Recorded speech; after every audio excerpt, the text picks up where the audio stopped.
आप सब जानते हैं कि WPL का पहला मैच गुजरात जायंट और आरसीबी के बीच खेला गया। आप जानते हैं कि आरसीबी की कप्तान है स्मृति मंदाना, जिन्हें आप जानते हैं कि क्वीन कहा जाता है, यानी रानी, यानी आप समझ सकते हैं आरसीबी की। आप सब जानते हैं कि गुजरात जायंट के कप्तान हैं एसलन गार्डनर। आप सब जानते हैं गुजरात जायंट ने बहुत ही तबाही अंदाज में बैटिंग की।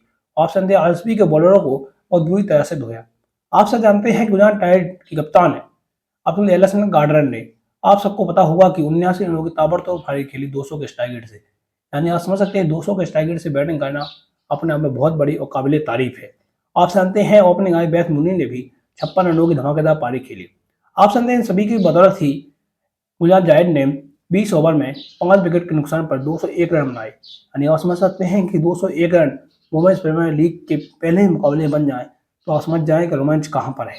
आप जानते हैं आरसीबी भी कम नहीं थी, क्योंकि आपसे जानते हैं कि आरसीबी की तरफ से रेणुका सिंह ने 2 विकेट चटकाए हैं।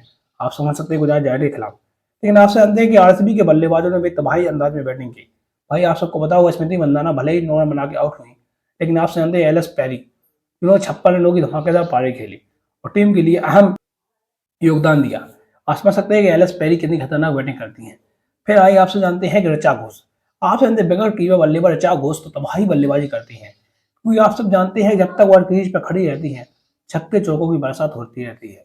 आप सब जानते हैं कि ऋचा घोष ने 63 रनों की नाबाद पारी खेली और छक्के के साथ 18.3 गेंदों में ही मैच को खत्म कर दिया। यानी आप समझ सकते हैं कि आरसीबी ने इस मुकाबले को 6 विकेट से जीत लिया। WPL के पहले मुकाबले में ही आरसीबी ने अपना आगाज जीत के साथ शुरू किया है। आप समझ सकते हैं कि जब पहले सीजन शुरू हुआ था WPL का, तब हर कोई कह रहा था कि आरसीबी तो अब जैसे ही मेंस टीम है उसी प्रकार से वुमेन्स टीम भी है। लेकिन आप जानते हैं कि स्मृति मंदाना ने सभी को इग्नोर किया और आप समझे पहले सीजन में भले ही नंबर 5 पर फिनिश किया था, लेकिन आप समझ सकते हैं दूसरे सीजन में आरसीबी ने ऐसे ऐसे मुकाबलों में जीता और समझ सकते हैं कि सीधा का सीधा आप समझे फाइनली उठा लिया। और साथ ही ऑरेंज कैप वो पर्पल कैप भी श्रियंका पाटिल और एलएस पेरी के नाम थी। यानी आप समझ सकते हैं कि आरसीबी ने अपने दूसरे सीजन में खिताब उठाया। आप जानते हैं डिफेंडिंग चैंपियन आरसीबी ने अपने पहले मुकाबले में गुजरात जायंट को जिस प्रकार से 6 विकेट से हराया, उसे देखकर तो काबिल तारीफ है। और आरसीबी जितनी तारीफ की जाए उतनी कम है, क्योंकि आरसीबी जिस प्रकार की टीम है उससे तो हर कोई वाकिफ है। ऐसा लग रहा है कि आरसीबी अपनी दूसरी बार भी खिताब को डिफेंड ना कर ले, क्योंकि आप समझ सकते हैं कि पहले दूसरे सीजन में खिताब को जीतना और तीसरे सीजन में खिताब को डिफेंड करना अपने आप में काबिल तारीफ है। और मुझे ऐसा लगता है कि आरसीबी इस खिताब को डिफेंड भी कर लेगी, क्योंकि आरसीबी जिस प्रकार की लग रही है टीम उससे तो हर कोई वाकिफ है।